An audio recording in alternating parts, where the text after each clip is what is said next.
بسم اللہ الرحمن الرحیم۔ حضرت نوح علیہ السلام کے واقعات بفرمانی معصومین علیہ السلام کا 5واں حصہ آپ ملاحظہ فرما رہے ہیں۔ اگر آپ نے پہلے 4 حصہ ملاحظہ نہیں فرمائے تو مکمل معلومات سے آگاہی کے لیے پہلے وہ دیکھ لیجیے۔ حضرت نوح علیہ السلام کشتی بنا کر فارغ ہوئے تو اللہ تعالیٰ کے حکم سے آپ نے سریانی زبان میں ندا کی، جس کو سن کر تمام چوپائے اور جانور حاضر ہوئے۔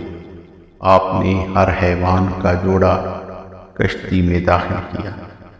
دنیا کے تمام لوگوں میں سے 80 اشخاص آپ پر ایمان لائے تھے۔ اللہ تعالیٰ نے وحی فرمائی، سورہ ہود آیت نمبر 40، کہ ہر قسم کے جاندار میں سے نر اور مادہ ایک ایک جوڑا لے کر لوگوں اور اپنے گھر والوں کو کشتی میں داخل کرو، سوائے ان کے جن کے بارے میں تم کو پہلے خبر دی ہے، جو ان کی ایک فرزند والی زوجہ تھی، اور کشتی پر ان لوگوں کو بھی سوار کر لو جو تم پر ایمان لائے ہیں، اور ان پر بہت تھوڑے لوگ ایمان لائے تھے۔ کشتی مسجد کوفہ میں تیار کی گئی۔ جب وہ دن آیا جس روز اللہ تعالیٰ ان کو ہلاک کرنا چاہتا تھا، حضرت نوح علیہ السلام کی زوجہ تنور میں، جو مسجد کوفہ میں مشہور ہے، روٹی پکا رہی تھی، اور حضرت نوح علیہ السلام کشتی میں اس جگہ جو جانوروں کے لیے مقرر تھی ان کی چیزیں جمع کر رہے تھے کہ زوجہ نوح علیہ السلام نے آواز دی کہ تنور سے پانی ابل رہا ہے۔ حضرت نوح علیہ السلام نے آ کر تنور پر کچھ مٹی ڈالی اور اس پر مہر لگائی کہ پانی باہر نہ آئے، اور جا کر تمام جانوروں کو کشتی میں داخل کیا۔ پھر تنور کے پاس آئے اور مور توڑی اور مٹی ہٹا دی۔ آفتاب چھپ گیا اور آسمان سے بجائے اس کی کہ قطرہ قطرہ پانی برسے، یک بارگی پانی آیا اور تمام چشمے ابل پڑے، جیسا کہ اللہ تعالیٰ نے سورہ قمر آیت نمبر 11 سے 13 میں فرمایا ہے کہ ہم نے آسمان کے دروازوں کو موسلا دھار پانی سے کھول دیا اور زمین سے چشمے جاری کر دیے، تو زمین و آسمان دونوں کا پانی مل کر ایک ہو گیا، اس امر پر جو مقدر ہو چکا تھا، یا اس قدر جو اندازہ کیا جا چکا تھا۔ اور حضرت نوح علیہ السلام کو ہم نے کشتی پر سوار کیا جو تختوں اور کیلوں سے بنی ہوئی تھی۔ پھر اللہ تعالی نے فرمایا کہ کشتی میں سوار ہو جاؤ۔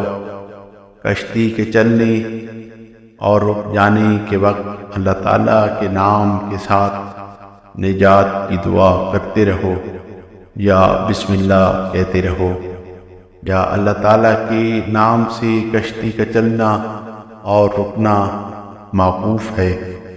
کشتی حرکت میں آئی اور حضرت نوح علیہ السلام نے اپنے کافر بیٹے کو دیکھا جو پانی میں کھڑا ہوتا اور گرتا جاتا۔ فرمایا کہ بیٹا، ہمارے ساتھ کشتی پہ سوار ہو جاؤ اور کافروں کے ساتھ مت رہو۔ اس نے کہا، یعنی جلد پہاڑ پر چڑھ جاؤں گا اور وہاں پناہ لیتا ہوں، وہ مجھ کو پانی میں ڈوبنے سے محفوظ رکھے گا۔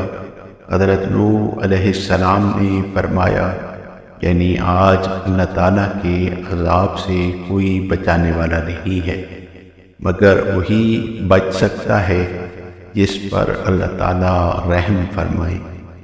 پھر حضرت نوح علیہ السلام نے کہا، پالنے والے، یقیناً میرا بیٹا میرے عین سے ہے، اور بے شک تیرا وعدہ سچا ہے، اور تو تمام حکم کرنے والوں میں سے بہتر حکم کرنے والا ہے۔ تو اللہ تعالیٰ نے فرمایا کہ اے نوح، وہ تمہارے اہل سے ہرگز نہیں ہے جن کی نجات کا میں نے وعدہ کیا ہے، لہذا مجھ سے ایسی بات کا سوال نہ کرو جس کا تم کو علم نہیں۔ میں تم کو نصیحت کرتا ہوں کہ تم جاہل مت بنو۔ حضرت نوح علیہ السلام نے عرض کی، خداوند، میں آپ سے پناہ چاہتا ہوں اس بات کی کہ آپ سے ایسی چیز کا سوال کرو جس کا مجھے علم نہ ہو۔ اگر آپ مجھ کو نہ بخشیں گے اور رحم نہ فرمائیں گے تو میں نقصان اٹھانے والوں میں سے ہوں گا۔ بس خاموش ہو رہے، جیسا کہ اللہ تعالیٰ نے ان سے فرمایا۔ اسی اثناء میں ان کے درمیان موج حائل ہو گئی اور پسرے نوح غرق ہو گیا۔ کشتی مڑی اور اس کو موجوں نے تھپیڑا دیا، یہاں تک کہ مکہ میں پہنچی اور خانہ کعبہ کے گرد طواف کیا، کیونکہ خانہ کعبہ کے سوا تمام دنیا غرق ہو گئی تھی۔ خانہ کعبہ کو بیت العتیق اسی لیے کہتے ہیں، غرق ہونے سے محفوظ رہا۔ غرض 40 روز تک آسمان سے پانی برستا رہا اور زمین سے چشمے ابلتے رہے، یہاں تک کہ کشتی اس قدر بلند ہوئی کہ آسمان سے جا ملی۔ حضرت نوح علیہ السلام نے اپنے ہاتھ بلند کیے اور عرض کی، پروردگار احسان فرما۔ اس وقت اللہ تعالیٰ نے زمین کو حکم دیا کہ اپنے پانی کو کھینچ لے، جیسا فرمایا، یعنی کہا گیا کہ اے زمین اپنے پانی کو جذب کر لے، اور اے آسمان برسنے سے رک جا۔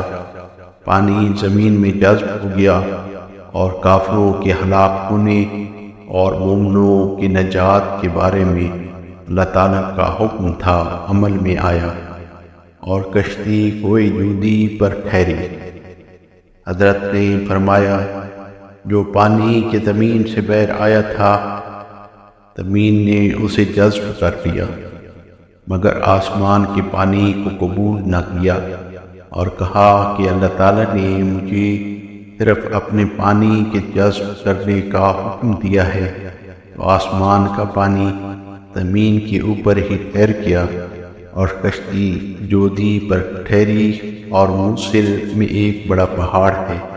بس اللہ تعالیٰ نے حضرت جبریل علیہ السلام کو بھیجا تو جو پانی زمین پر رکا ہوا تھا اس کو ان دریاؤں میں پہنچا دیا جو زمین کے گرد حلق کیے گئے ہیں، اور حضرت نوح علیہ السلام کو اللہ تعالیٰ نے وحی فرمائی سورہ ہود آیت نمبر 47 میں کہ اے نوح، ہماری جانب سے سلامتی اور برکت اور نعمتوں کے ساتھ اتر جو تم پر اور ان چند لوگوں پر جو تمہارے ساتھ کشتی میں ہیں ہم نے نازل کی ہیں، اور چند ایسے گروہ ہیں جن کو جلد ہم دنیا کی نعمتوں سے کامیاب کریں گے، پھر ان کے لیے ان کے کفر کی وجہ سے عذاب دردناک ہوگا۔ حضرت نے فرمایا، پھر نوح 80 مومنوں کے ساتھ جو آپ کے ہمراہ تھے موصل میں کشتی سے اترے اور مدینۃ السامنین کی بنیاد ڈالی۔ حضرت نوح علیہ السلام کی ایک بیٹی بھی آپ کی ہمراہ تھی، نسل انسان اسی سے جاری ہوئی۔ اسی سبب سے حضرت رسول اللہ صلی اللہ علیہ وآلہ وسلم نے فرمایا کہ حضرت نوح علیہ السلام 2 پدر میں سے ایک پدر ہیں، یعنی حضرت آدم علیہ السلام کے بعد جمیع انسانوں کے باپ